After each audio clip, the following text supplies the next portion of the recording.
పెళ్లి చేసుకోవాలనుకునే వారు ఒకరి గురించి ఒకరు తెలుసుకోవడం చాలా ముఖ్యం. అందుకోసం డేటింగ్ని ఎంచుకుంటున్నారు నేటి తరం. దీనివల్ల పెళ్లికి ముందే ఒకరి గురించి ఒకరు తెలుసుకుంటారు. అయితే దీని చుట్టూ ఉన్న అపోహలు, నిజాలేంటో తెలుసుకోండి. ఎందుకు డేటింగ్? రిలేషన్లో ఉన్న డిప్రెషన్ని దూరం చేయడానికి డేటింగ్ ఓ బెస్ట్ ఆప్షన్. కానీ డేటింగ్ అందరూ చేయొచ్చని మాత్రం చెప్పలేం. కొన్నిసార్లు ఇవి ఫెయిల్ అవుతాయి. కాబట్టి డేటింగ్ చేసే ముందు చాలా ఆలోచించి నిర్ణయం తీసుకోవాలి. పర్ఫెక్ట్ పర్సన్ అంటూ ఎవరూ ఉండరు. ఇవన్నీ కథలు, రొమాంటిక్ మూవీస్లోనే ఊహాత్మక పదాలు. కానీ నిజ జీవితంలో ఇవన్నీ కుదరవు. అందరిలోనూ లోపాలుంటాయి. ఇవే మనల్ని ఇతరుల నుండి వేరు చేస్తాయి.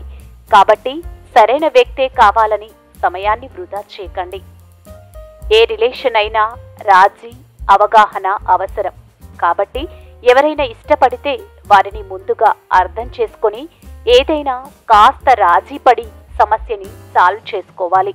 మనం ఇష్టపడే వారికి మన గురించి అన్ని విషయాలు తెలిసి ఉండాలని కొందరు అనుకుంటారు. అవే ఎక్స్పెక్ట్ చేస్తారు. కానీ అవన్నీ అవాస్తవం. ఇలాంటి ఎక్స్పెక్టేషన్స్ పెట్టుకుంటే రిలేషన్స్లో సమస్యలు వస్తాయి.